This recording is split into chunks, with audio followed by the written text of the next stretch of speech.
para analizar las implicaciones políticas y legales de la candidatura de Rafael Correa a la vicepresidencia de Ecuador.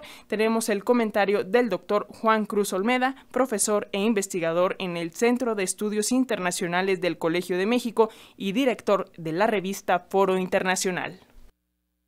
La pandemia del coronavirus no parece ceder en América Latina, aunque la dinámica de expansión se ha estabilizado. 5 países de la región se encuentran entre los 10 que han registrado más cantidad de contagios a nivel global, y en los últimos días se confirmó que Perú alcanzó la mayor cifra de muertes por cada 100.000 habitantes del mundo, desplazando de este lugar a Bélgica.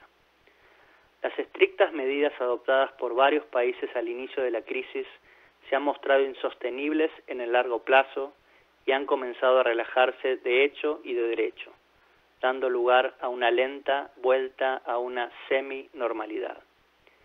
En este contexto, la centralidad de las preocupaciones sanitarias, que en algunos países incluso llevaron a la unión de las diferentes fuerzas en torno a una agenda común, ha comenzado a ser desplazada lentamente por las disputas políticas.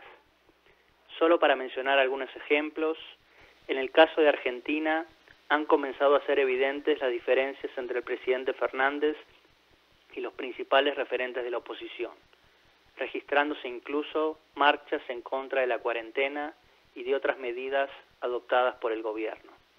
En el caso de Bolivia, la recurrente postergación de las elecciones presidenciales derivó en bloqueos para evitar mayores retrasos.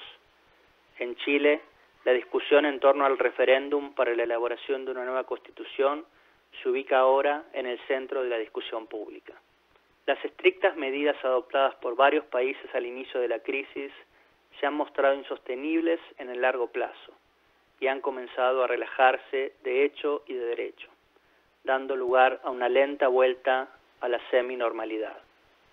En este contexto, la centralidad de las preocupaciones sanitarias, que en algunos países incluso llevaron a la unión de las diferentes fuerzas en torno a una agenda común, ha comenzado a ser desplazada lentamente por las disputas políticas. Solo para mencionar algunos ejemplos, en el caso de Argentina han comenzado a ser evidentes las diferencias entre el presidente Fernández y los principales referentes de la oposición, registrándose incluso marchas en contra de la cuarentena y de otras medidas adoptadas por el gobierno. En el caso de Bolivia, la recurrente postergación de las elecciones presidenciales derivó en bloqueos para evitar mayores retrasos.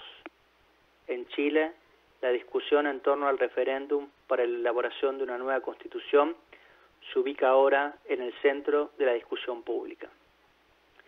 En Brasil, Bolsonaro parece haber reforzado su liderazgo, aun cuando el coronavirus sigue haciendo estragos en el país.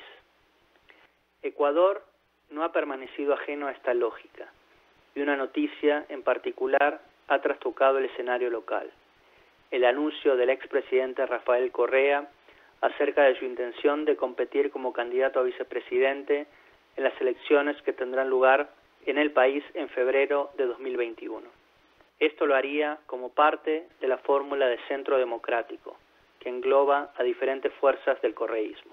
En una movida similar a la que exitosamente ensayó Cristina Fernández de Kirchner en Argentina, el exmandatario acompañaría a Andrés Arauz, un joven político que ocupó el cargo de ministro coordinador de Conocimiento y Talento Humano durante su último mandato.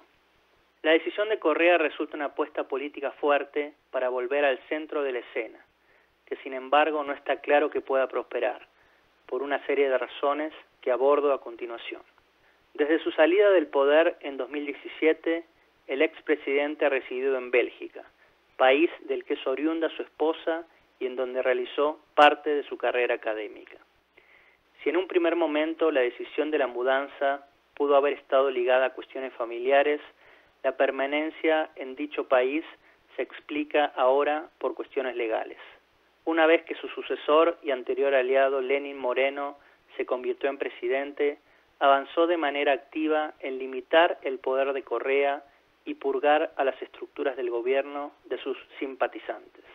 En la mayoría de los casos, Esto supuso activar investigaciones judiciales, la principal de las cuales ha estado ligada a las derivaciones del caso Odebrecht en Ecuador.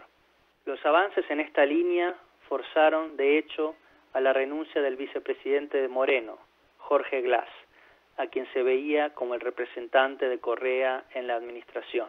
Las investigaciones encontraron a Glass culpable de formar parte de una red de corrupción junto con otros funcionarios que favoreció el otorgamiento de contratos a la empresa brasilera a cambio de sobornos, lo que lo ha llevado a la cárcel junto con otras figuras relevantes de la administración de Correa. El propio expresidente ha sido encontrado culpable en la misma causa y sentenciado a prisión, fallo ratificado en distintas instancias y que supone que en caso de volver al país, el exmandatario sería apresado. Tanto Correa como otros de los condenados han argumentado que detrás de la investigación y la sentencia existen motivaciones políticas y han presentado diversas apelaciones. La causa se encuentra ahora en su última instancia judicial, que de ratificar la sentencia ya no dejaría espacio para una nueva revisión. Lo anterior tiene efectos concretos en la posibilidad de que la candidatura a la vicepresidencia de Correa pueda materializarse. De acuerdo a las reglas, la inscripción debe ser ratificada en persona por los candidatos en la sede del Consejo Nacional Electoral en Quito, algo que el exmandatario no estaría en condiciones de realizar. La apuesta del correísmo es que el trámite pueda hacerse efectivo con un poder otorgado por el expresidente, algo que ya ha sido dicho que no será aceptado. Dado que el plazo vence el próximo 1 de septiembre y el resultado más probable es que la candidatura no prospere en términos legales, es posible que luego de esa fecha sigan algunas manifestaciones en las calles, así como recursos judiciales para impugnar la decisión. La esperanza de Correa sigue estando en movilizar en parte de la población la añoranza de los tiempos más prósperos de sus presidencias, ante el rotundo fracaso en términos económicos de la gestión de Moreno, profundizados por la crisis del coronavirus. La polarización que su figura sigue generando en Ecuador y la difícil situación judicial que enfrenta pueden llevar, sin embargo, a que el recuerdo del pasado no alcance. Para Radio Educación, Juan Cruz Olmeda, profesor investigador del Centro de Estudios Internacionales del Colegio de México.